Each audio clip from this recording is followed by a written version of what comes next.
Hi, I'm Dana Schwartz, and this is Rise or Die, the official companion podcast for Peacock's original series, Those About to Die. On this podcast, I go behind the scenes with the show's cast and creators to learn how they brought their brutal vision of Rome to life. I talked to acclaimed director and executive producer Roland Emmerich. When I saw the first race, I was like giddy. Actor Ewan Ryan. For an actor, that's a dream, although you do get a lot of sand in your sandals. And so many more. You helped summon those ghosts back onto that stage. Every day when I went to set, I was giggling about what I saw. I think it's going to be a breathtaking thing. People will freak out. Rise or Die launches on July 18th. Watch or listen wherever you get your podcasts. Ah, the web tour. Those that both creators and were created by the threads disentangle from the fringes to feast on the very thing that spawned them. What's up, Timmy? This is how you deal with weird! No! Do not harm my children! Oh, you lost a feather. Can I keep it? No, you can't force me to! Do you know what lies within nothing? Rocket is in trouble, Akasa! Can we turn on the windshield remotely? No, she could lose her job as an Akasar. I don't fear Vehar. No, but you fear me. If you intend to trick me, I will not hesitate to sever the oath bond entirely. Why didn't you help me? Coward! I don't have a parachute! I don't like free falling! Counterbalance, a high fantasy audio drama. Season 2, coming 15th of October 2023. Learn more on trilunas.com. Welcome back to Angel on Top, a podcast where we watch and discuss every episode of Angel, one by one, spoiler-free, and in tandem with those nasty landlords over at Buffering the Vampire Slayer. I'm your co-host, LaToya Ferguson, a.k.a. the Cordelia Chase of the Bufferingverse, a.k.a. one half of the Gunn Squad, Bang Bang, a.k.a. Arby's Crinkle Fry Vodka, a.k.a. Still Forever Alone, a.k.a. even more annoying new nicknames to come. And I'm your co-host, Morgan Lutich, a.k.a. the Winifred Burkle of the Bufferingverse, a.k.a. the other half of the Gunn Squad, Pow Pow, a.k.a. Arby's Curly Fry Vodka, a.k.a. Head of the Con Heads, baby. a.k.a. even more annoying nicknames to come, I'm sure. And this week, we're watching Angel Season 4, Episode 4, Slouching Toward Bethlehem. Slouching Toward Bethlehem was written by Jeffrey Bell and directed by Skip Skulnick. It aired on the WB on October 27th, 2002. And this is the one where Cordelia returns without her memory, and Team Angel tries to ease her back into her old life and is deeply unsuccessful. That's one way to say it.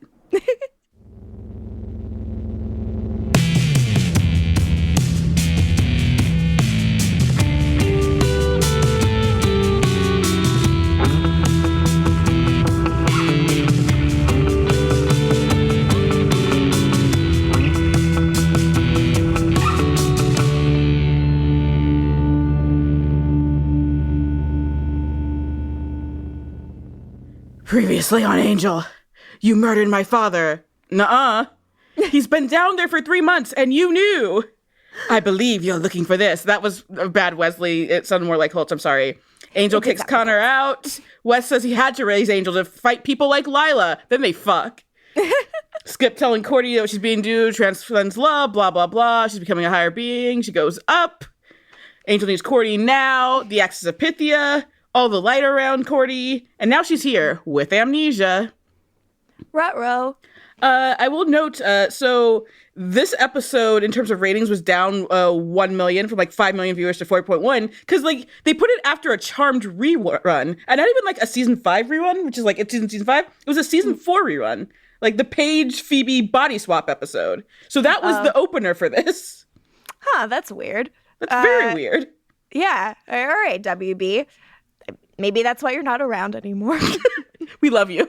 Except I would never say that and strike it from the record because I miss you and I love you. Oh, what a night. LaToya, what'd you think of this app? It's again, it's interesting having watched just Vampire Diaries season 5 with Stefan with amnesia, and now we have Cordy with amnesia. We're just stuck in an amnesia loop. Yeah, nobody can remember shit around us. No one can remember shit. I think I was a lot looking forward to things that are coming with this, like, post this episode. And considering how much Connor there is, didn't care for that. There was a lot of great stuff in this episode. A lot of, despite the situation, a lot of fun Angel. Angel was very funny in this episode, considering him zooping around, hiding his blood. Very funny. Truly, like, play goofy music under it while he's like, wah, wah, wah, wah, wah. Like, it's very fun. I noted that, like, it was interesting how they did certain things for Angel in this episode. With first him zooping around, like they showed like him like running around in the background, of course, to like spook Cordy out. And there's also like his super hearing. The zoom in on that. What was that about? I don't know, because I was also like, okay, if you heard it, then zoop the hell over there, man. I guess it was making a point about like, yeah, he heard it, but then Connor managed to be there first and faster. Yeah, because of reasons. Again, we're going to talk about the casting of Connor, because I'm just like, again, Vincent Kartheiser, good actor. For what they're intending to do, I don't know if he's the right actor. And here's the question that I have, which is equally as important. Does Vincent Kartheiser on this show have what Gen Z kids on TikTok refer to as a wolf cut now? Like, I don't know what that is. Has, I feel like, a cool teen girl of now's haircut, and I find that interesting. I mean, I do feel in a lot of ways that like young Vincent Kartheiser does look like Alexis Bledel, and they are married now, so like finds like. Yeah, the Connor stuff continues to be weird. I've decided that I'm gonna go really all in and be a full con head. It's Succession time right now, and I'm gonna bring that con head, but like not this con head.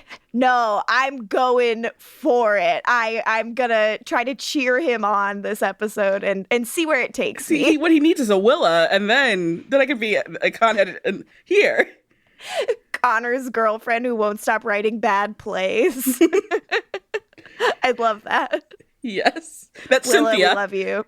Cynthia! Willa, we love you. Come on the pod. Should we get into our discussion? I think we should. Let's get into our discussion. We always say. We open on some people with a broke down car on the side of the road, as you do. Mm-hmm. And guess who's here to help him? A little creep. Yeah, he's like, hey, is this your family? Like, his bedside manner as a rescuer has not gotten better. I'm trying to track his emotional state in this episode, and I feel like something's lacking, that I can't quite do it.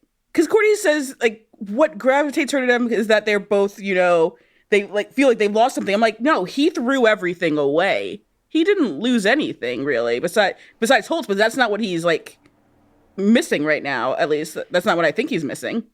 I mean, as the resident conhead, I hate you. You're now my nemesis. That's always been true. That's not new. So the thing is, I think that it is a loss. Like, to think about him as a kid, because he is fairly young. He is a undisclosed to us age.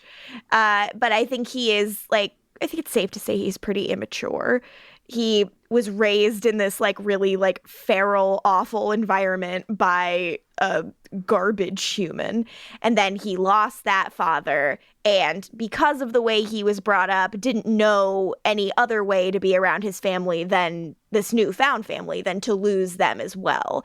I do still think it's a loss, even if it's a loss that's his fault. I do think it is something when he sees this family, like, it's the obvious parallel that, like, he is grieving the loss of this found family. Because I do think he cared at least about Fred, if not Gunn. Yeah. And having a home and having a routine and stuff. Like, I do think he is sad to no longer have that. But it's also bullshit. It's like, his thing to Corey is like, well, you were nice to me. It's like, they all were nice to you. And you threw it back in their faces. Oh, yeah. The softness that he experiences with Cordy feels to a certain extent arbitrary, but also I also think it is based on the fact that she doesn't remember anything. Like, he is eager to have this clean slate with somebody. And I do think it's an interesting, like, way to choreograph the group kind of getting back together. The idea that, like, Connor needs someone who, like, can just see him for who he is and not be clouded by all of the mistakes he's made in the past to bring him back into the fold. And Wes needs, like, Wes needs to be here to save someone and continue to repay this, potentially unpayable debt. Even if Angel's forgiven him, Wes hasn't forgiven himself, I think. Yeah, I'm really excited to talk about the Wes stuff because I think it was great. I mean, me too. I just find it hard to track Connor's state of mind, especially with Cordelia having amnesia and how he feels about that and what he thinks about that at all.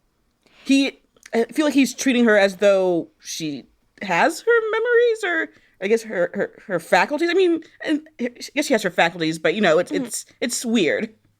Yeah, I think he relates to the loss. Like, he relates to the loneliness. Like, and she specifically says she feels very empty. Like, and that her life feels very empty. And I think that that's something he completely relates to. He is hanging out with his home is full of taxidermied animals. This is a sad, sad boy.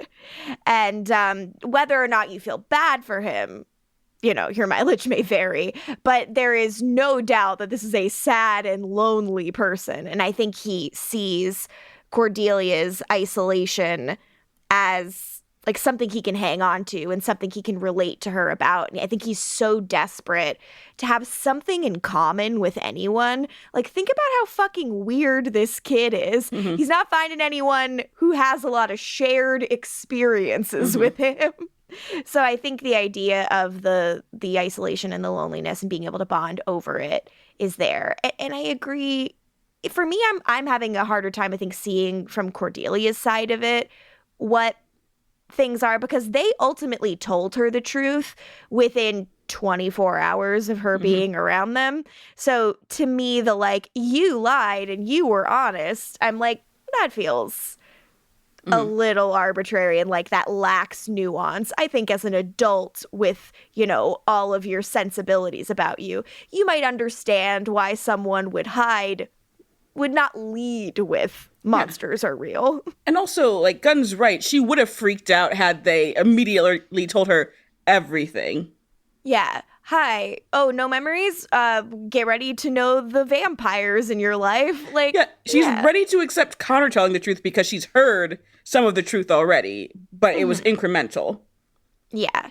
But I do think, like, I think that that's valid enough. Like, I think that is probably fairly truthful, but I just think she is not necessarily displaying great judgment, and she's being kind of clouded by the distress of the situation, which I think is valid because, I guess, this would be a crazy situation. I guess she is closer in age to Connor than she is Angel. She's barely 20. It's just like that. She was a teen just yesterday.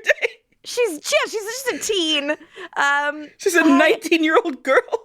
Can't even buy beer on her own. I think we have to talk about it, and I'm not happy to be talking about it, but I do think we have to. And that, LaToya, you mentioned the Oedipal stuff with him and Fred up top. It really seems Oedipal here once again. Like, it's very much like mommy's back and it's time for me to grab her boob. Like, it's literally that. I don't care for it. Especially weird considering the editing of it, and it's just like the boob grab. He was awake. It's weird. And also that it's like Wes being like, aren't you worried? Cut to, he's making moves on your woman. I'm like, what are we doing here? Like, I understand that genre-wise, like, this is a valid, like, there's a world where I could, I guess, understand the merits of the Cordelia, Angel, and his son like a love triangle being played between these people, but I don't want to see that. Oedipus Rex is a good story. When's the last actual good Oedipal story, though? Mm-hmm. Look, since this is the episode where I'm going to bring up Succession a lot, major Oedipusy vibes. So obviously we're gonna talk about which characters from Angel should be on Succession, as I decided that Damon Salvatore should be on Succession. Yeah, I think Lilah would be great on Succession. I would like to see Lilah on Succession. Oh yeah, she fits in that world. I mean, anyone in Wolf from the Heart fits in that world. Like Gavin.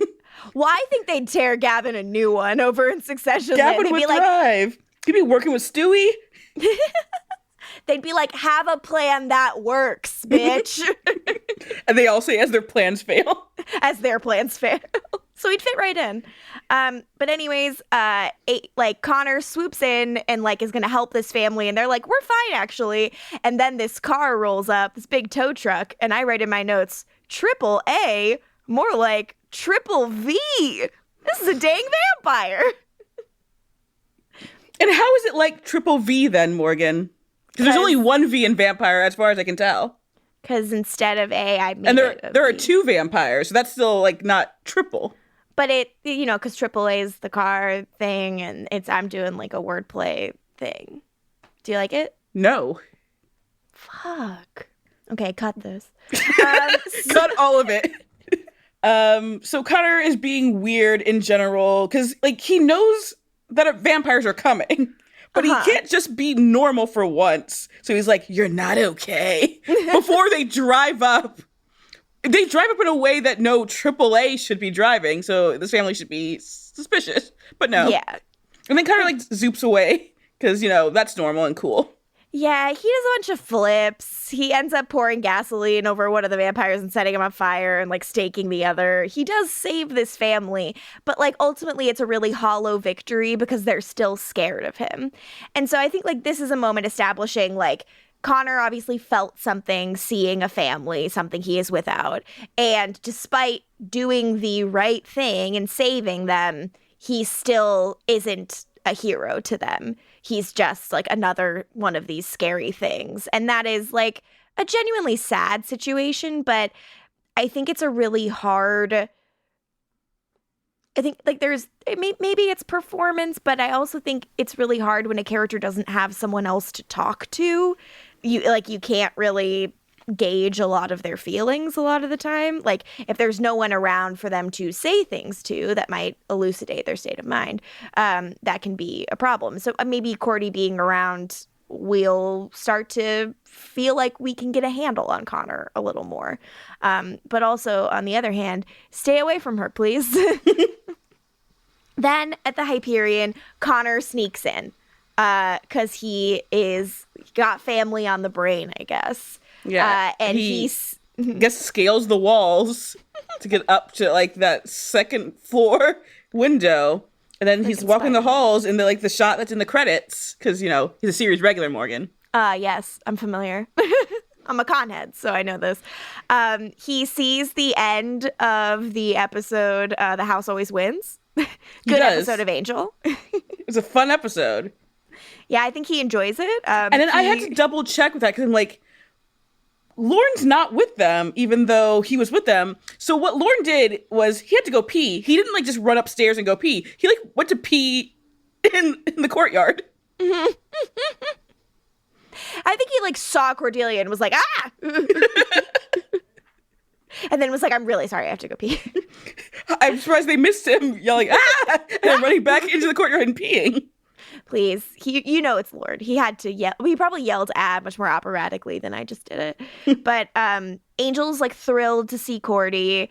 Cordy does not remember them, and she also does not remember who she is. Yeah, she's quite scared of Angel, which is very sad for me. Charisma's actually great in this episode. We should note. She's wonderful in this. It's a really obviously we have like tabula rasa in the Buffyverse, like an episode where everyone kind of forgets who they are and who each other is, but they all remain very much themselves. And I think this is a great marriage of like writing and performance. Cordy might not remember all the things that have happened to her and all the things that she's been through, but she's still very much Cordy, which is great. So then we hit the theme. We come back from the theme. Angel says, "What do you remember?" And Cordy replies, I don't know. Numbers, animals, flossing. But not us. Or me. I don't remember me. You're Cordelia Chase. You work here with us. You've been gone for a while, but you're safe now. But when he tries to get closer, it really scares her and she like shrinks back, and that is sad, baby. Very sad. Connor's still watching, and then he zoops away and she looks up and she's like, "Are there other people here?" And they're like, no. And then they see that Lorne is coming and they're like, oh no. And they decide to hide him from her because they feel she is not ready to see a green man. And Fred, of course, is also, Fred, a brilliant mind, says, "I think you might have amnesia." And she's like, not to be all movie of the week. But yeah. I'm like, fair. Yeah, Gunn goes to the hospital, and then that freaks Cordy out, which understandable. And usually they're like, no, for the hospitals, they're useless. So the gang decides to just pull a Fredless on Cordelia and pretend everything's normal and hide things. Great job, guys. Which of course only makes her more scared as Fred and Angel do a creepy wave at her. The moment in the office where they're talking to each other and Cordy is behind them, I loved that Skip Skolnick's credit came up over that 3-shot of the two of them with Cordelia in the background, like behind them, because that's a fun little directorial flourish. And Angel wants Cordy to get to know him and who he is before he opens with all the vampire stuff. And Fred's like, "But why is she even back?" And Angel's like, "Oh, I didn't even think about that. I was just so happy to see her." Aww. But yeah, they get a message about a case, basically. That's how Cordy gets some confirmation that she obviously works there, so... Yeah, when she hears her own voice on the voicemail, she's kind of like, "Oh, okay, I believe this stuff." And it's like, oh, great, good thing we allowed that voicemail to play. Until the person leaving the voicemail talks about a demon broad that's coming back into their life. And she's like, "Excuse me, demons?" Divorce Fred, is just misogyny. Yeah, Fred covers. She's like, just an ugly divorce. Just, it's typical private eye stuff. And Fred is like, "I better go, get the situation in hand before it explodes." And she makes a bunch of gestures that tell us we are dealing with a bunch of gross demon babies. Cordy immediately is like, "I want to go home, know where I live, and now you just live in a room with all your belongings in the hotel." Very sad. There's a bunch of boxes of shit around. She immediately gravitates towards a cute pair of shoes. Remember this for later. And Angel's like, "Those are special. We wore them when we went to the ballet together." He remembers what shoes she wore. I was like, "Were you looking at her shoes during that?" Of course he was. Come on. Of course he was. And he was looking at everything. Yeah, baby. He's like, "Yeah, we all went. No big deal." But it was a great night. It was a great night. Do you want to expand on that, sir? So Cordy needs some space, and Angel, reluctantly gives it to her. But it's so clearly not easy for him. I want to big ups to Angel. He is, that is a tough situation to be in. I'm sure all he wants to do is grab her and hang on to her and make sure she never goes anywhere again. But he's trying to be sympathetic to her situation and be empathetic and all this stuff. But geez, poor guy. He's trying to be a good boy. And look where it gets him. Good boys finish last. He should have locked her up in a room. So later in Cordy's room, she is practicing talking in a mirror. And as she goes, "Hi, I'm Cordelia." That sounds like Cordy to me, honestly. I'm like, yeah, the slight awkwardness is an important part of Cordelia's personality. She finds a Sunnydale High yearbook. And she sees a picture of herself. She goes, popular, no surprise there. And I'm like, okay, this is our Cordy. Here are some of the entries in the yearbook. Some things that people signed there. Cordy, homeroom was fun. Too bad it burnt to the ground. And also, hey, how about that giant snake? And thanks for the flaming arrows. Yes. Oh, what she must think. It's great. And I love that we get confirmation that Cordy was the one supplying the flaming arrows at graduation. Makes me very happy.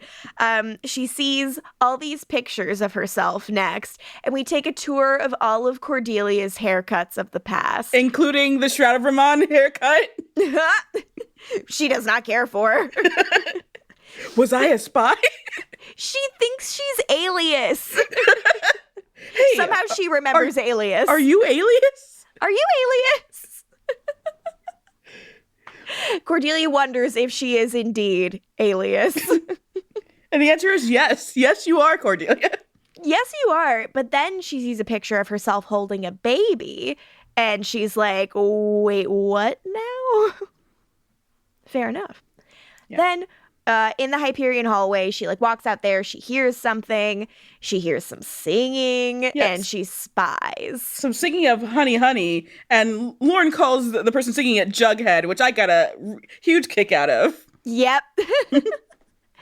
So it turns out it's just Lauren with a client, but obviously she doesn't know that. And it's like, what the hell? So then she goes into the lobby. And this is when she's padding around while Angel is zooping around behind her back, hiding his blood. It's so funny. So goofy. David Boreanaz's on his broad body holding all these containers of blood. An armful of jars of blood. It's great. And apparently those jars are not sealed too well because he leaves a drop of blood on the counter, which she finds and is horrified by.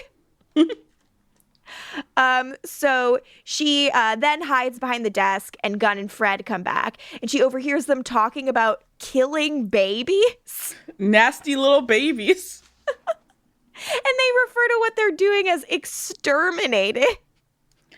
They call Angel Fang Boy just to make things even worse.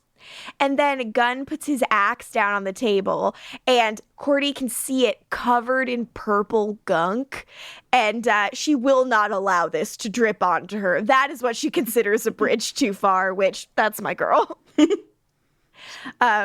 She runs, and she goes out into the courtyard, and she is attacked by goons, and she must fight. And we see Cordy kicking ass as per her training, so she remembers that at least. So that's good. That's very helpful. Yeah, everyone comes out to help her. Cordy's like, I am a spy. You're a spy. Everyone's a spy. You're Russians trying to turn me. To which Gunn is like, you think I'm Russian? She goes, Black Russian? They point out to her that is a drink. And Angel tries to tell her those are lawyers. No, they're the mercenaries the lawyers hire, just to be clear. Yeah, fair. So Cordy is understandably weirded out, and Angel is just tries to be very genuine and open with her, because obviously he can't he doesn't want to make her do anything. He's just I promise you, the person you're trying to remember, Cordelia, very much considers this place her home, and you are among friends. And you are safe. And I write in my notes, heart eyes, he loves her. Dang, he's got it bad. Yeah. Yeah, he does. He's got it bad. Then in Cordelia's room, Cordelia's asking some questions, and she asks, am I a mom? Oof. And Angel's like, no. That's my son, but you aren't his mom. And she's like, so we weren't a happy family? To which he says, not like that. Kill me. And then they keep asking questions and answering, and their faces keep getting closer. And closer. And closer. And then she asks, was I a nun? I cannot, she's like, well, if we weren't fucking, I must be a nun. Love that thought process, I honey. agree. And she's like, yeah, I assumed that I was a nun because I found all of these. And then she puts a big old, big old handful of rosaries into his hand. And it makes him vamp out. Whoops. Oh, no. And she screams and runs away, and she's very scared. And to make matters worse, she then bumps into Lorne. Who she tackles, and they have a slap fight. They both scream. They have a slap fight. Their slap fight was so funny to me. I could not live. Lauren then reveals, if this is about the lingerie I took, that was for a friend. And I'm like, what now? Tell me more. Gunn speaking of tell me more, is like, want to know why we call him Lorne? And I'm like, I don't know, because you stopped calling him the host. Why did you call him Lorne? Also, he had to have taken the lingerie, as he was leaving for Las Vegas. Fair enough. So then Angel's like, all right, you're right. You know what? It's time to come clean. We cut to Cordy on her face, having heard the whole story. She's like, that's everything? And they're like, uh-huh. She says, I was a cheerleader, a princess, and a warrior. And I have visions and superpowers, and I'm the target of an evil law firm because I've spent the last 3 months living on a higher plane, fighting for the forces of good, who wage a battle against demons and evilies and squishy bug babies, because all that stuff's real, and that's the world I live in. And I think I know I don't remember any of this, because, hey, who'd want to? She thinks they're all insane. Yeah, she thinks they're all bananas, but that's like, they're her friends. Gunn really doesn't appreciate being called a sidekick. He does not. He is very upset with it throughout the episode. I thought he'd take more issue to being called wacky as well. She says a vampire with a soul and his wacky sidekicks. And I'm like, wacky doesn't bother you at all? I would not call Charles Gunn wacky. Yeah, at least if she called him a badass sidekick, maybe he'd accept it. Maybe. So they tell her, what you have to do is sing for Lorne and he'll read you. I write in my notes, sing something from the public domain. Yes. Cordelia says, I don't even know if I'm musical. Am I? To which Gunn says, sure. Remember any songs? Why would Gunn lie to her like that? Very rude. He doesn't want to have the conversation, I guess. He doesn't want to be insensitive. But Cordelia, we learn, is not musical. We've been known. Well, yeah, because she sang this same song on the Puppet Show in season 1 of Buffy, and they've given us more of it now. And it remains well in a beautiful act of bad singing. Do we happen to know if Charisma Carpenter is actually good at singing or bad at singing? I have no idea, actually. No, I just know Cordelia's love of singing The Greatest Love of All. So she's still very much herself. It is bad. And Lorne is grimacing during this performance. And not in a normal way. Yeah, he then cuts her off and runs away babbling everything's great. It's totally fine. Goodbye. See you later. And then slams the door shut behind him. And Angel, seeing this, is like, fuck. He says, it's not you. It's the song. It reminds him of... slams the door. Slams the door. It's so funny. That was the peak of Angel for me in this episode. That delivery from Boreanaz was A+. How, of all the million season shows Boreanaz has done, he's not done a single cam sitcom?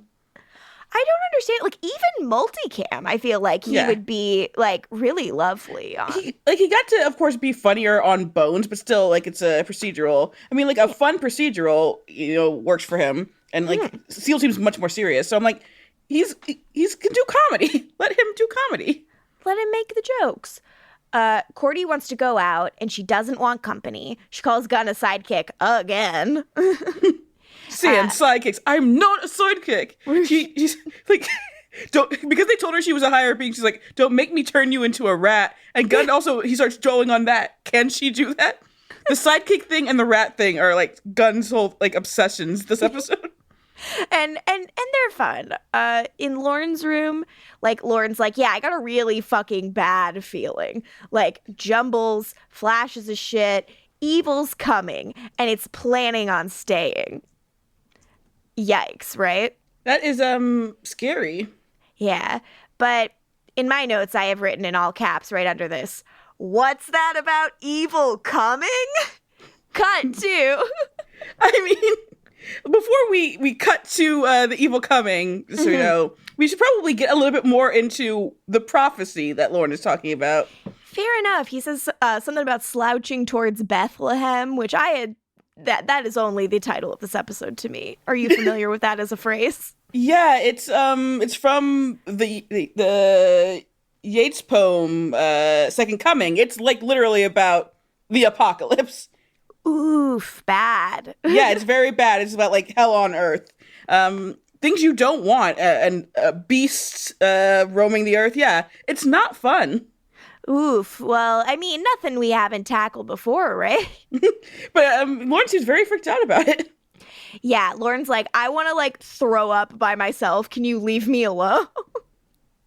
Yeah, so things are not looking good there. So bad things on the horizon for Team Angel, unfortunately. I'm Dana Schwartz, and this is Rise or Die, the official companion podcast for Peacock's original series, Those About to Die. On this podcast, I go behind the scenes with the show's cast and creators to learn how they brought their brutal vision of Rome to life. Gosh, people will freak out. Rise or Die launches on July 18th. Watch or listen wherever you get your podcasts. Hello, my name is Alison Larkin, and I'm a writer, comedian, and narrator and host of the Jane Austen podcast. This podcast brings Jane Austen's stories to the 21st century, along with commentary from me and conversations with fascinating people who all share a love of Jane Austen. And of course, we had to start with none other than Pride and Prejudice. So join me as we embark on a journey through some of the most wonderful stories I know. The Jane Austen podcast with Alison Larkin is available wherever you listen to podcasts. Hello, I'm Simon Jack. And I'm Sing Sing. And together we host Good Bad Billionaire, the podcast exploring the minds, the motives and the money of some of the world's richest individuals. Every episode we pick a billionaire and we find out how they made their money. And then we judge them. Are they good, bad, or just another billionaire? Good Bad Billionaire from the BBC World Service. Listen now wherever you get your BBC podcasts.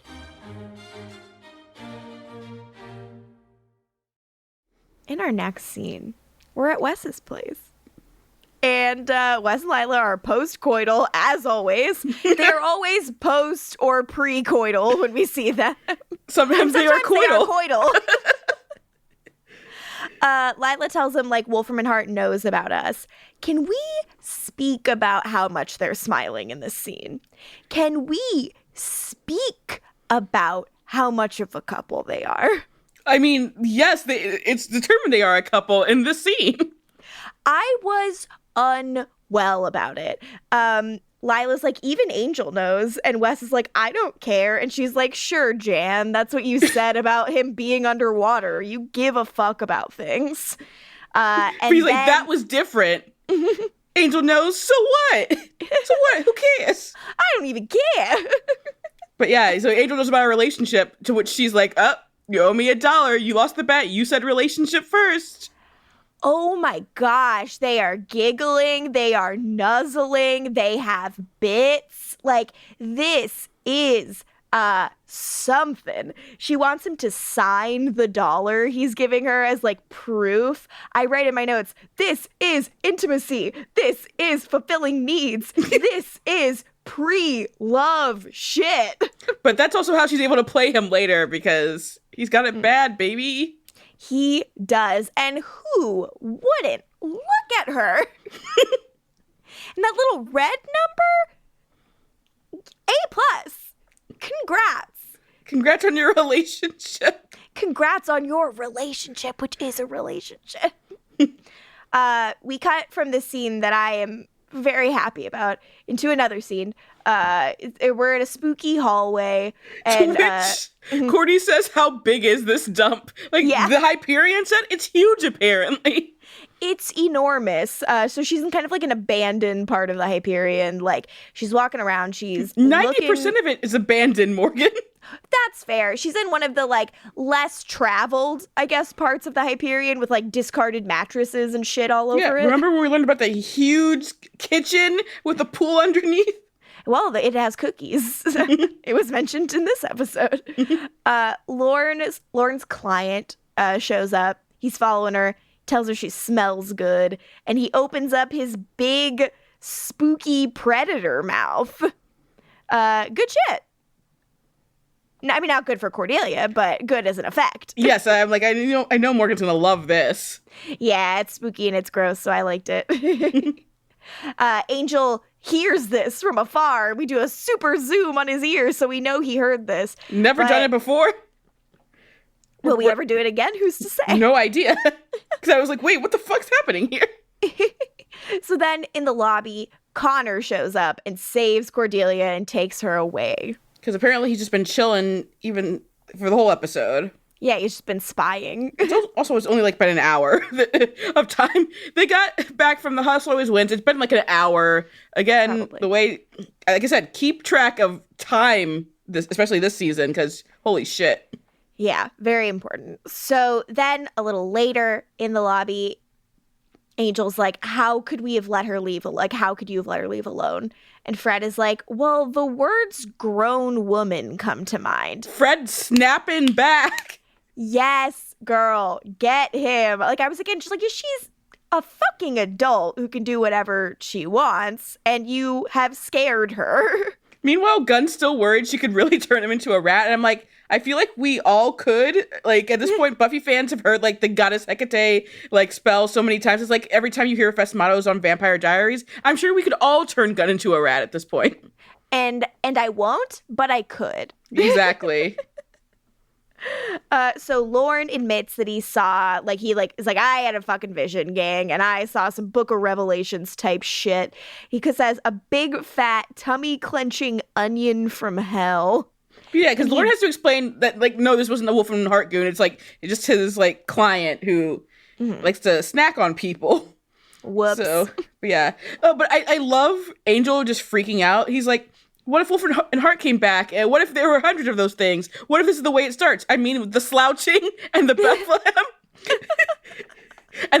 But the important part is, and they've taken her because of what she knows, even though she can't remember what she knows. Mm-hmm. And that's like what they go to Lauren about because of what she knows. Yeah. Even though she doesn't know what she knows. Oh, poor thing. And yeah, Angel is very frazzled. He starts handing out weapons. Yeah. And he's like, we gotta find her. She's probably terrified. Fred does ask him if he's been caffeinating his blood again. Was there a point when he was caffeinating his blood? And why haven't we seen that episode? Would like to see buzzed up on caffeine, Angel. Because is it different than drinking his son's blood? Or is it like similar? I assume it's less aggro, but similarly hyped. So we cut to Cordy and Connor. Cordy's not quite face to face, but she's looking up at a big old polar bear. What the fuck? Somehow not terrified. Yeah, she's like, this is cool. And Connor's like, yeah, it is cool. I wish I'd killed it myself. Dude. I love that one. I wish I killed it. Like, and I wrote my notes, and you feel safe with him? I write in my notes that he's a dang ass freak. Like, what the fuck? She still seems to have some, like, properties of, like, Cordelia Chase in there. And the Cordelia Chase I know, at least, you know, the one who's, like, popular, not surprised by that, she's not going to be wanting to hang around with this kid. The Cordelia Chase I know has no interest in taxidermy. Like, I don't think, I think she'd just be like, ew. Like, she doesn't touch the stuff. She doesn't touch the stuff. She would think this is gross, I think. This is a little hard to buy. Like, again, like the loneliness, like I get that that's a shared thing, but I don't just buy that she's like just being nice. No, this is like genuine, ooh, cool. No. Kristen, what do you think? Yeah, you think I guess I'd be cool to see a polar bear. No, I think no. Kristen's Corner. Kristen's Corner. It's all Riley Thompson. What the fuck? And Cordy is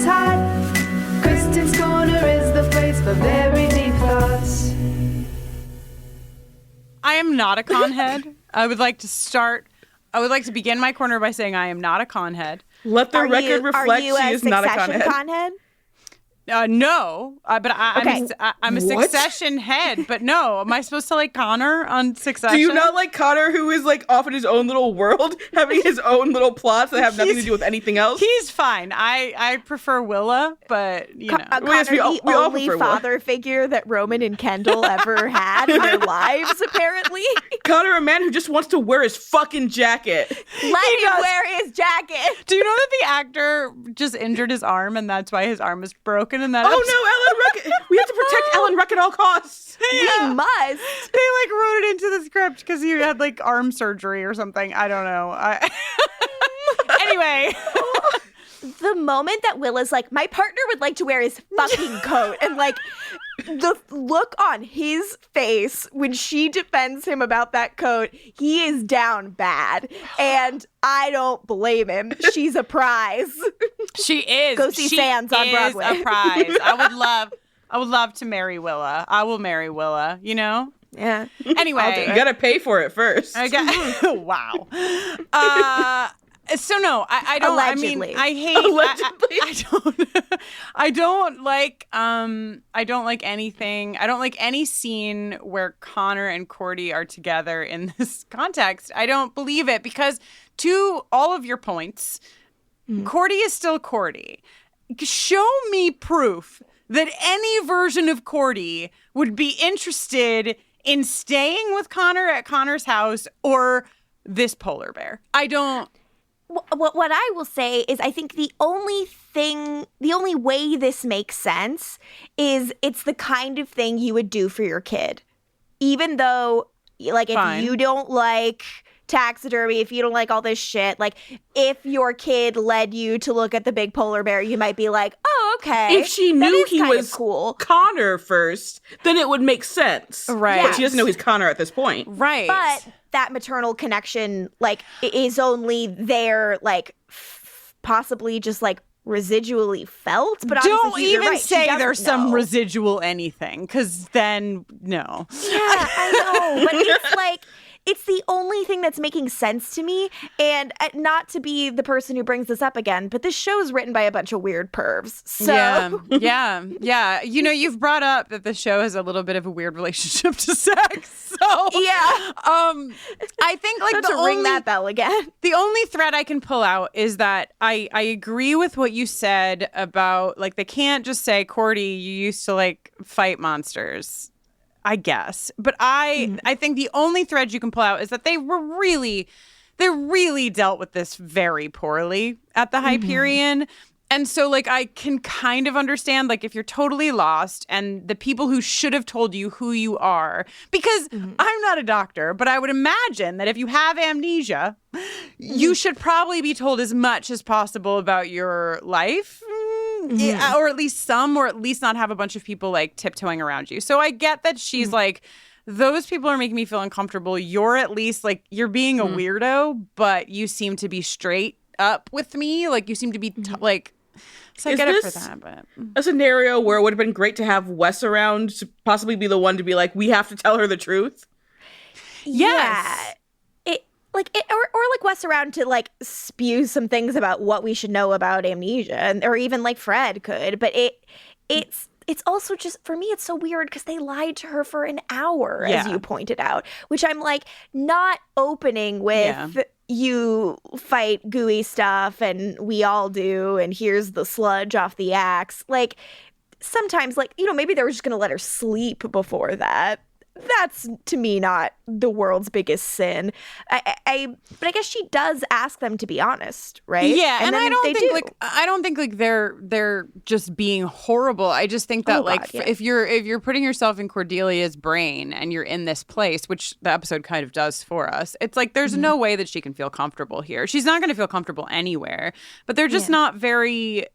They're not very warm. They're more concerned about concealing the truth from her than they are about ensuring that she feels comfortable and safe. Like, they don't mean for that to be how it manifests, but that's, like, kind of what happens. So, anyway, I guess that's why she is where she is. But I fucking hate it. My entire corner could be summed up with saying I fucking hate it. And also, remember when Lilah rubbed her nose on Wes's nose? Yeah, baby. Yeah, I do. Remember when she nuzzled his chest? The scene opened and she was like crawling into his chest cavity, and I was like, what is happening? A relationship, Kristen. That's what's happening. A relationship. They are snuggling. They are fucking snuggling. Also, you can't see woman. Morgan, but she just did like a full back bend over her chair. So that's what's happening here. I laid there dead, and then I came back to life. Yeah. I mean, that's most of what I have to say here in this corner. I'm sorry that I didn't have more constructive things to say about the polar bear and Connor and Cordelia, but I just fucking can't. And I agree with all of the assessment that Lilah Morgan and Gavin should be on Succession. I would love to see it. Roman Roy would fucking love Gavin. They would be in the bathroom together, maybe about to fuck, maybe about to do a business deal. Like, that would happen. He'd be like, this guy's got great ideas. He's got great hustle. Yeah. And I have good instincts. And I think he's fucking great. So, Dad, I would like you to listen to me. Gavin crashing and burning. And Logan being like, really, Roman? Logan asking Romulus. Gavin if he's a sicko. Lilah proving once and for all that she's for sure a more powerful feminist than Shiv Roy. You know, just like... Oh, yes, the highest bar to step over. Oh my God, imagine Jerry and Lilah in conversation. Just kill me. I would love it. So please, somebody make it real. Jerry like dated Linwood a while back. And so she's like, really? Like, she's like, that little bitch. And Lilah's like, I know, right? And they sympathize. Oh my God. Drinking fucking martinis, the two of them. God damn it. That is the perfect way for me to end my corner because now I have to go lay down. Kristen's Corner. Kristen's Corner. So what's happening on the show? Yeah, what's happening? Yeah, so I guess Connor's like living in this weird, like abandoned loft thing. No longer just in an encampment situation, apparently. Mm-hmm. He's found a place with a bed and a bunch of taxidermied animals. He tries to clarify like who she's like, Cordy's like, who the fuck are you? Like, are you gonna say a fucking thing to me? How about a name? And he's like, oh, I'm Connor. And she's like, oh my God, that's crazy. Angel's son is named. At least she can understand now because of what she learned prior. Yes. So I read in my notes, I guess he is Stephen no more. Like, he does, we kind of have glossed over that, I think, a little bit. Because the first time he's like, I'm Connor now, it's the clear evidence of, like, everybody take a second look here. Yeah. This boy is, like, pulling something on you. This boy is a liar. Perfect. And, like, but now it's just he is Connor, and there's not really a lot of... Yeah. I wish that had been illuminated. So she's like, oh my God, you're him, you're Angel's son. And he says, it's not like I got to choose. And I'm like, emo, I wrote in my notes, emo little bitch, who would want this on this show? This energy. And then to which I put in parentheses, I mean, people like Jess Mariano, I guess. Look, being a very angry, very frustrated boy who the world's just out to get it, like, that was the thing. I like that. I have liked my fair share of angry boys. Like, I fell for Jess Mariano hook, line, and sinker, but I have no excuse. But this is different to me. I will say, it's something that I think Milo Ventimiglia is a better actor than Vincent Kartheiser. I think, though, he is a better actor for this type of character than Vincent Kartheiser, because, again, it goes down to casting, and I'm like, this angsty heartthrob thing they're trying to do with Connor, which I feel like it's apparent, just does not work. It's just, like, it's not the right fit. And it's okay, but you have to adapt. You have to see the performance. And that also just feels like, who is the highest up member of this staff that was attracted to men. Because I don't think they were listened to. It doesn't seem. Because it seems like a bunch of guys being like, yeah, he's young. He's got long hair. Girls like floppy that. hair. Yeah, of course, gals will go wild. There was no Vincent Kartheiser in Tiger Beat. Yeah, I'm sorry, but he was not in Tiger Beat. And it just feels like, another case of like straight dudes being like, this is what women want, right? Maybe if Andrew Keegan had been Connor, he would have never started a cult, allegedly. Allegedly. Yeah. Allegedly kombucha. But yeah, it's weird. It's fucking weird. We go into his room. There's weird taxidermy shit. Connor explains that he like sunk Angel to the bottom of the ocean and that he tried to kill Cordy. And he's like, and I'm sorry for it. And Cordy's like, honestly, I fucking appreciate the honesty at this point. Thank you. I mean, she is the first person he's told the truth about to all of that, because like obviously they found out what he did to Angel, but like he never like, told anyone or like said he was sorry. Connor, you could go do that and maybe things would be better. Yeah, and I appreciate that like the wounds are still fresh and it's easier to say you're sorry to someone who can't remember you hurt them, than it is to look someone in the face and know they know about what you've done. Like I think he is grappling a lot with the shame that he's feeling. But it's also hard because we're not dramatizing that a lot. He's like, I was new to this world. I didn't know the rules, but like, yeah, so you know it now? How about you go apologize to Lorne? Yeah, and so that leads me to believe either he isn't sorry about what he did to Lorne, or he like is too ashamed. And it's probably like a little of column A, a little of column B. Mm-hmm. So like Connor is not ready to be back with the gang, but I think the idea is that like we're supposed to believe that maybe through Cordelia's, good-heartedness, he might learn how to come back into the fold. And I don't think that, like, I think that is like a really valid story to tell. But I don't think anything between them being even a little bit sexual is good in any way, shape, or form, and it makes me upset. Our next scene takes place at Wes's place. Lilah gets a call, and like she goes and takes it. They're sneakily. having a sleepover. She is sleeping over. Sorry, but don't you guys have rules against that? Like, I don't know. I've never had a friend with benefits, but from what I've learned from rom-coms and rom-coms that are books is that usually you have a bunch of rules. Like, from what I've learned it from the movie Friends with Benefits and the movie No Strings Attached and the TV show Friends with Benefits. From what I've heard is you have a bunch of rules to stave off intimacy, such as no kissing or like no kissing is over. For sex workers, Morgan. Oh, hey, look, sometimes it's for that's other Pretty people. Woman. You're just talking about Pretty Woman now. They were friends, right? I've only seen the last 10 minutes of Pretty Woman once while I was at Dry Bar and they were playing it, and I was like, oh fuck, I guess that's the end of Pretty Woman. Morgan, no. Sorry. I'm so ashamed of you.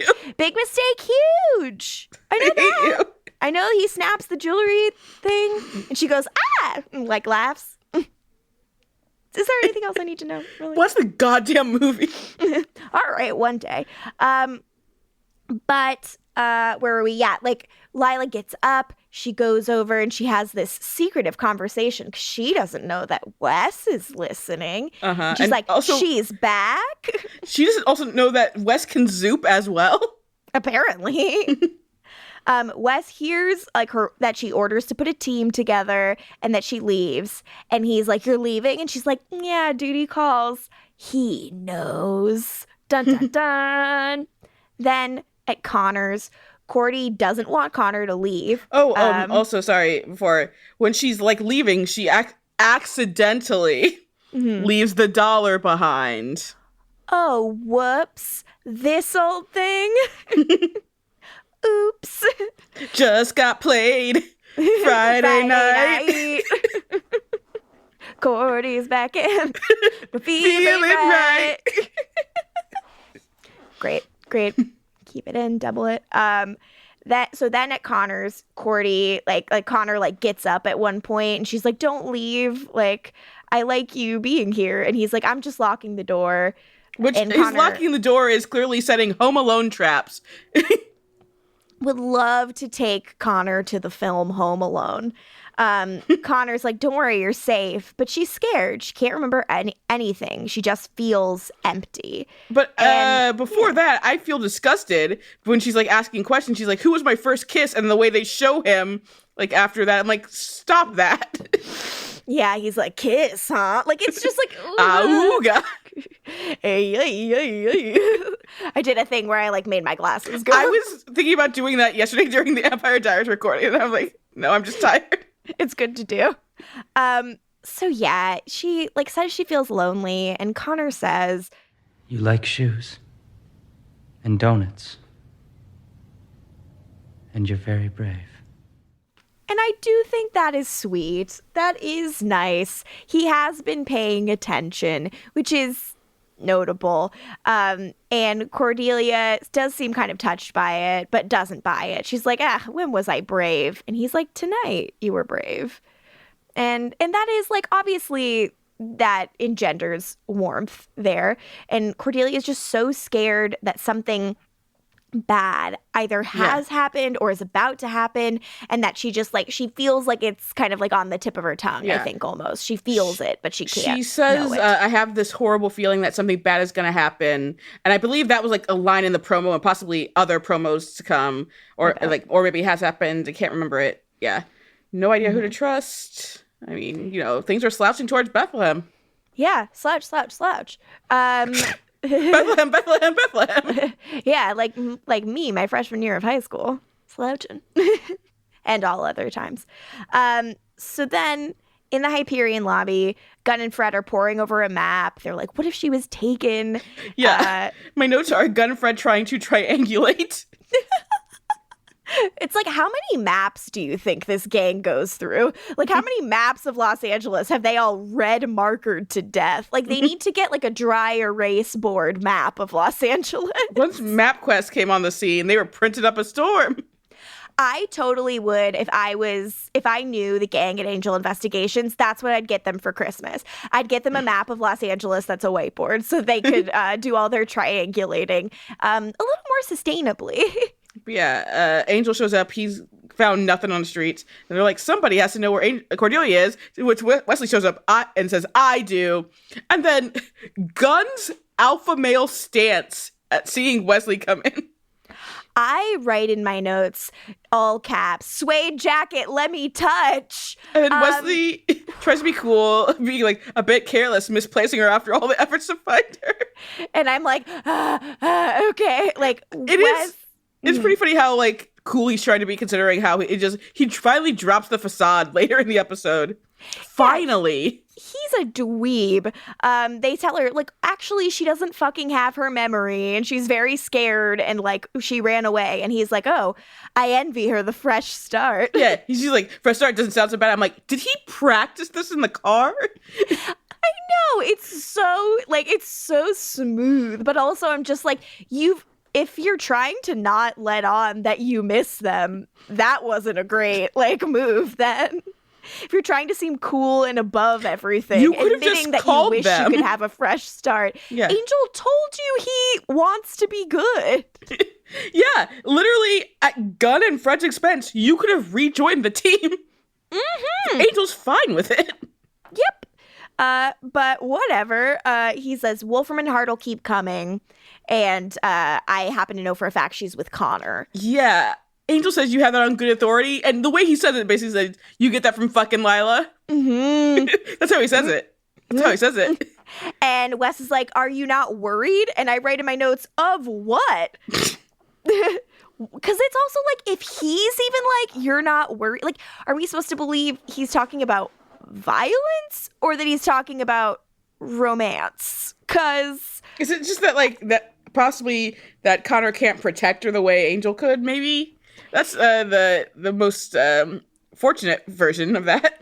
Because the cut would suggest otherwise, because we cut to Connor's hand on Cordy's boob. I write, cut to hand on boob. Oh God, oh no, please do not do this.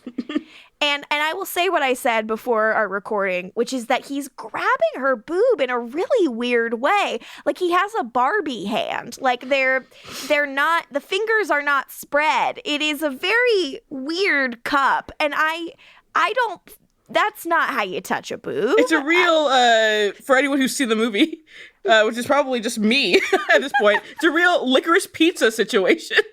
I have yet to see licorice pizza, but I'm sure you're right. It's again, since like it's only been very limited at this point, so I'm like, it's probably only me saying this who's seen the movie so far. When you see licorice pizza, you're gonna be like, that's how Connor Angel grabs a boob.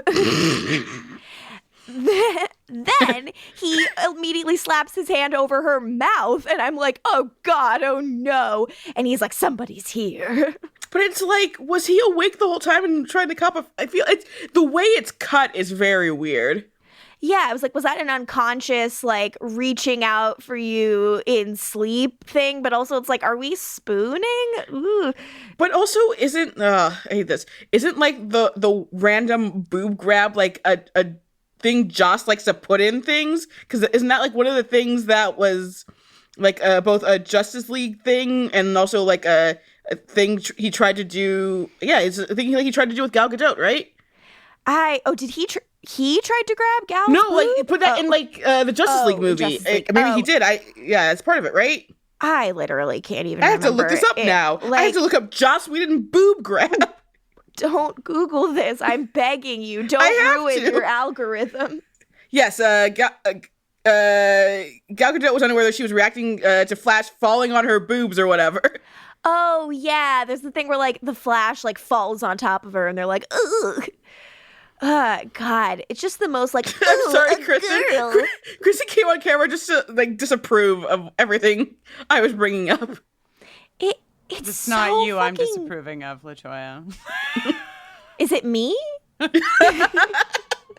Yes, Morgan, is it us? It's you. It's so fucking juvenile. And it's so, like, we talk a big game how this show is, like, more mature than Buffy and, like, stuff like that. And then it's just like, oh, grab a little booby. Like, it's just so embarrassing. Like, I'm sorry. Grow the fuck up. Like, not that, like, you can't make sex jokes. Like, obviously you can. But we make sex jokes all day. I love to do it. Yeah, you will not get me to say, you will not get me to be an anti-sex jokes person. But, like, it's just, like, so gross. It's like, yeah, obviously, like, if a boy and a girl are around, what other kind of a relationship could be had? Like, that kind of seems to be, like, a big thing. Like, not even Willow and Xander can be entirely platonic because they have, like, their weird thing where she's pining over him and then they hook up for a while. Like, do we have men and women that are friends in this world? Do we? We have Xander and Buffy. What a great friendship. Throwing up. No men are friends with women, and, like, there hasn't been any romance stuff, which is so weird and gross and bullshitty. And it makes, like, all of these girls feel just like people who are getting, like, passed around by all the men in their lives, which is optically not great. I mean, let's see. In terms of, I will say, I guess Angel is actually better about it because, like, you have Gunn and Cordy, and, like, in a post Buffy season 3 realm, you do have Wes and Cordy. Yeah, that's fair. But I mean, Wes and Cordy have a history of something. At this point, can we even consider Wes from season 3 of Buffy the same Wes? I really don't, but I'm being a little stinker and trying to make my point. Yeah, but, like, it's not one of those things where it's like, but what do we run that back? It's like, no. No, none of us want to run that back. We'd all like to forget. It's just weird. Like, and this is weird. And I'm sorry to keep being the person who says this is weird, but it's weird and I don't care for it. I mean, no one's disagreeing with you here, Morgan. You realize that, right? No one here. Yeah, but the people who made it disagree with me because they friggin' did it. People on the streets? People on the streets. My next note is traps. Home Alone shit. Boop, boop, boo-doo-doo-doo-doo. You were playing Home Alone like a couple weeks ago at physical therapy, and I was like fucking jamming to the score. Hell yeah. Cordy's like, what do we do? And Connor's like, fight. And she's like, what if I can't remember how? And he's like, I don't know. You're just gonna have to fucking do it. And even though she did when she thought she was Alias, so I don't know why that's part of it. He's like, do you still remember to fight? It's like, yeah, she just did. You just did a minute ago, but I guess maybe she's worried. The amnesia is coming again. That amnesia, it comes in waves. So, I just remembered she calls Angel Angie. Angie. Wolfram and Hart, like they barrel in, like the team they've hired. Cordelia, I write my nickname for Connor and Cordelia in my notes because I want to call them both C to abbreviate. But I usually just call her C when I do, and he can be Connor because he doesn't deserve C. She was C first. I call her like CC and him CA, but in my notes I wrote C&C Music Factory fights. You're very lucky I did not make that joke earlier in the podcast when I wanted to. Yeah. So C&C Music Factory are fighting. Lila's up on the roof. She's watching it all on a monitor. I write, thank God for you, baby girl. Bless you. I love the merc who like just throws the camera up, like just slaps it up. Here, so you can see Lila. Good employee. But then they get Cordy, and I write in my notes, but they forgot about Chekhov's fucking double doors, because Angel bursts through those motherfuckers, and he's here to fight. And Lila says up top on the roof, well, aren't you a stud? I'm gonna die. So then on the roof, like her employee, Carlo, comes up to her and is like, hey, like it's done. And she's like, great, then like, let's skedaddle. And he orders all of his goons to punt it. Yeah, she tells the boys it's 4th and 10, which of course means you punt. That's football. Oh, huh. I didn't know that. Oh, you didn't? No, that's great to know. Yeah, she said 4th and 10, and I paused, and I'm like, you better be punting. And then that's what they're doing. And now that we've met all the players of this episode, you know what time it is, right? I do know what time it is. Fuck watch. Pew. Hit it. Flirting, understanding, consent, and kissing. Flirting, understanding, consent, and kissing. Fuck watch.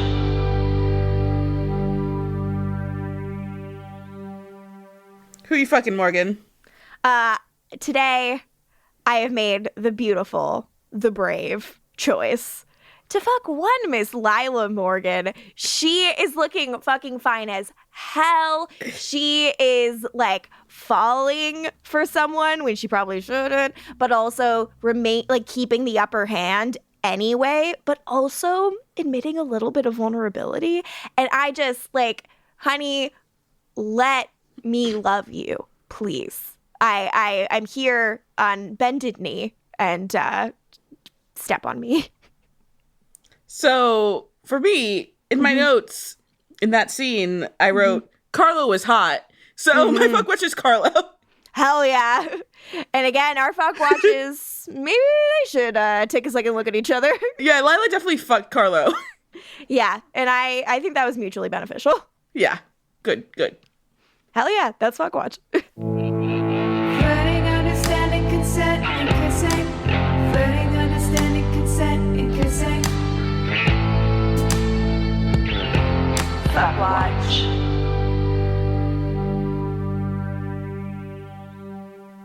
So punting apparently involves running away, to which Gunn's like, that's right, monkey boys, don't mess with the big dog, because he wants better than sidekick. And like Fred looks at him like, the big dog, and he's like, well, it is better than being called sidekick. And I'm like, honey, is it? Big dog, woof woof. Woof woof. So then Angel like helps Cordy up. Angel tells Connor like, thank you, like I really appreciate the effort that you've made. And he tries to compliment Connor's place, but cannot. He cannot find a single nice thing to say about it. Fair enough. And Like, he's like, cool, so Cordy, let's go. And she's like, actually, I would like to stay here. Because I want someone who will be honest with me around. And that's what Connor's done. Ooh. Angel takes this like a champ. Like, again, you know, like, there's a world where he could just be like, I don't fucking care what you want. Again, lock her up. Yeah, I'm conking you on the head and I'm dragging you back to my cave. But Cordelia's emails. But instead... You like that? I loved it. But instead, he, like, takes that in. He digests it even though he does not want to. And he tells Connor, keep her safe. Because I think he also probably knows that, like, this is a way to get close to Connor again. Like, if Cordelia can be with him, like, isn't that something, like, maybe she's like, Cordelia's only going to be a good influence on my son, and I hate that he's alone so much. So even if it's painful for me that I can't have these two people in my life, at least they have each other. See, you took this scene better than I did, because so when she says, you know, Connor's given that, like, truth to me, like, so Connor, the way Kartheiser plays it, in my mind, the way I see it is that he's not smirking, but there's, like, a flicker in that grimy little pimp's face. Like, there's, like, a lip curl that's like, I won, which, fuck that. He is proud of himself.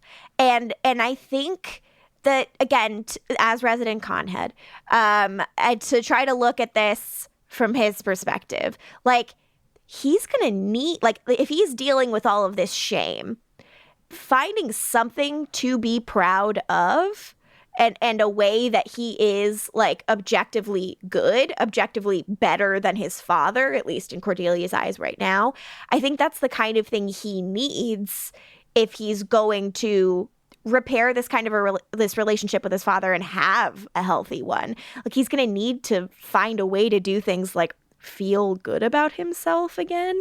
And I think this could be that, but also with all the weird Oedipal shit we're doing, I don't feel like it will be that. And I feel like I would like to run away in the other direction. But I can't be quiet. Mm-hmm. It's just that smirk, LaToya, that you brought up is so, it's like stuck in my brain forever, because in that moment was the moment I was like, does he know that Angel is in love with Cordelia and therefore will sleep? Because, like, that's how it felt to me. It felt like completely manipulative. And maybe he knows, because he was, like, listening a bunch last season too, and he knows that Angel was, like, going to meet Cordelia. Yeah. To me, it's just like this little fucking asshole is like, yeah, well, guess whose bed she's gonna sleep in, and I can't. So I just need to. Morgan's upset. I just can't. I can't deal with it. His little fucking. He just listen. He's had a rough life, but I don't like him. Get out of here, Connor. Not a conhead. Not a conhead. Stop saying conhead. I hate you. I will never stop. I will never log off. I don't know. I mean, I'm trying to do the charitable view of it, but I don't disagree with you guys. He's a grimy little pimp. But yeah, it does seem to me, at least, that he is, like, searching for anything to hold on to that makes him feel good in any way. And he is, like, a young kid raised in a terrible place. Like, I want to give him the benefit of the doubt, but the show is not doing a very good job making him sympathetic. And I think they want us to feel some sympathy for him. And they just really haven't gotten it. Yeah, it's a bummer. Our next scene's at Wes's place. Wes drinks alone. He finds messy sheets. Yeah, he finds his signed dollar. He looks at it grumpily. Then in the Hyperion lobby, Fred is like, if it makes you feel better, Angel, I would have chosen you. To which Angel says, thanks, but no. I don't know. He delivered that thanks pretty bashfully. I think he needed that. But also, like, but no, it doesn't. Like, you didn't have to tell her that part. Yeah. And Gunn is like, hey, at least it's not really Cordy. You know, like she has time. She'll see and figure this out. Then we hear a little rustling. Rustle, rustle, rustle. And we go over to the office and we find that Lorne is tied up and has had violence done upon him. No, he thank just you. got back from Vegas. Yeah, they untie him and he's like, what? And Gunn is like, Wes, again? Jeez. Someone's still salty. And he's like, no, like Wolfram and Hart. And he explains that they put something in him that like sucked all the information on Cordy out of his head. Ooh. Ew. And yeah, and Gunn's like, was it Wolfram and Hart that tricked us, or was it Wesley? Because, you know, since he came up with the hot tip on Junior. Yeah. But it's clear, like, Lilah played Wes. Yeah. But they're like, we have no way of knowing who we can trust or what's going on. But obviously, as an audience, we know better. Then, at Lilah's place, Wes shows up. He's feeling played. And Lilah's like, whatever, you made you sad. You fucking know who I am. Like, and then Wesley finally drops the hard facade. And because of these shows, she admits, she's like, I could have fucking killed Lorne, but I didn't, because he's your friend. And that clearly means something to him. Like, Lilah knows Wes doesn't really trust her. And she also says that's why she felt okay playing him like she did. She's like, if I knew you trusted me, I would never betray you. And I was like, oh, God. That's something. Like, let's dig into that. She's like, fuck you for playing the good guy, because you're not. If you were the good guy who was being honest with me, if you weren't getting something out of this, like, besides the pleasure of my company, like, I wouldn't have played you. But I'm playing you because you're a player. Like, they are both very much, say it with me, in the game. And I fucking love it. It's so good. And Wes kind of, this is where he really does fold, and he just says, it's never simple, is it? He's been pretending to like this new version of himself and all of this stuff, but like, he just wants to be good.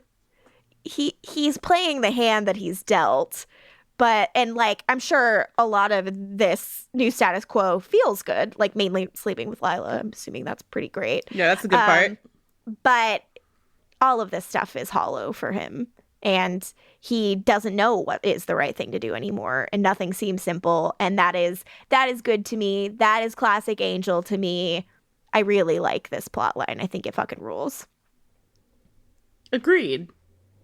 Lilah, date me. I would not. You couldn't betray handle her. I couldn't. But I wouldn't betray her. So she wouldn't betray me. Right? Is that how it would work? That's what she says. Then we see Connor looking at Cordy as she sleeps, and we see Angel looking at an empty bed, sad and alone as he slouches towards Bethlehem. Is that what that means? That's what it means. No. I brought it full circle. Just like Andrew Keegan? Allegedly. I think we can say that it is called full circle. His church. Mm-hmm. Mm-hmm. Mm-hmm. But, I mean, that said, it's been a long day. Angel's going back to the Hyperion, Cordy-less. He doesn't have his son. He doesn't have his girl. And he doesn't even have the intel that Lorne once had. What's he left to do but plop down and turn on the old television set? Angel is a vampire. Does he even like TV? I think he'll like the WB. They got that hot teen drama to ease the pain and trauma. And here's the episode that he needs to see. Oh, yeah.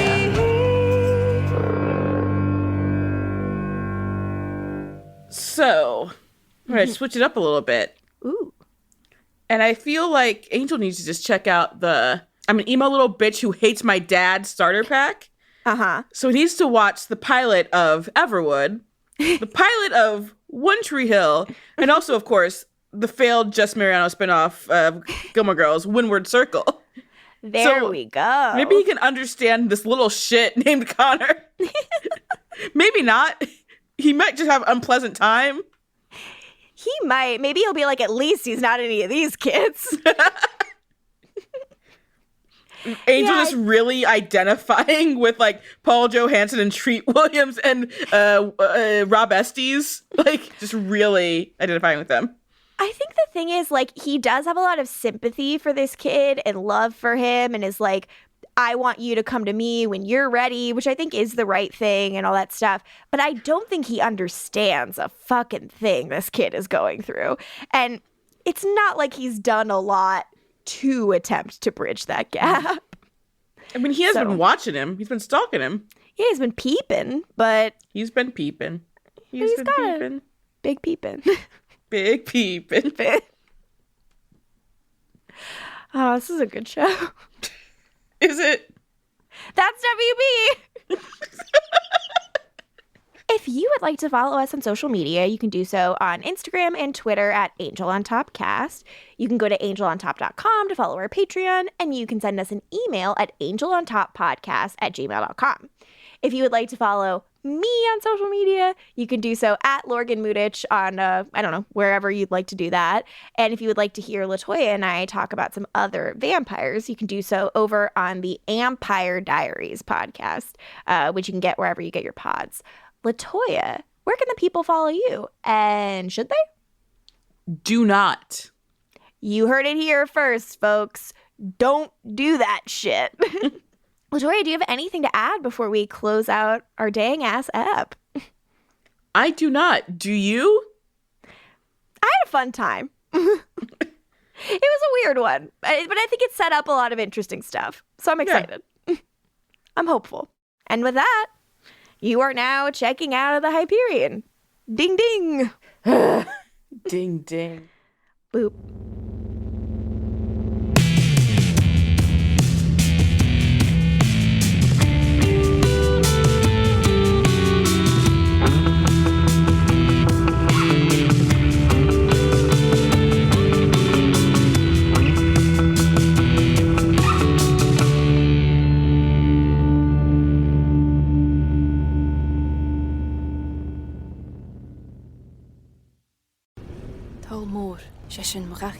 Talmor is my home. My family have worked the land for generations. My gran says the island does not belong to us, but we belong to the island. And we must be ready, for a great evil is coming, and death follows with it.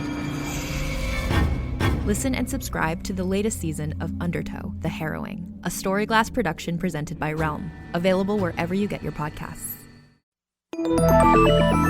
Finding a new podcast to listen to is easy. Finding a good new podcast, that's a little tougher. So let me recommend one.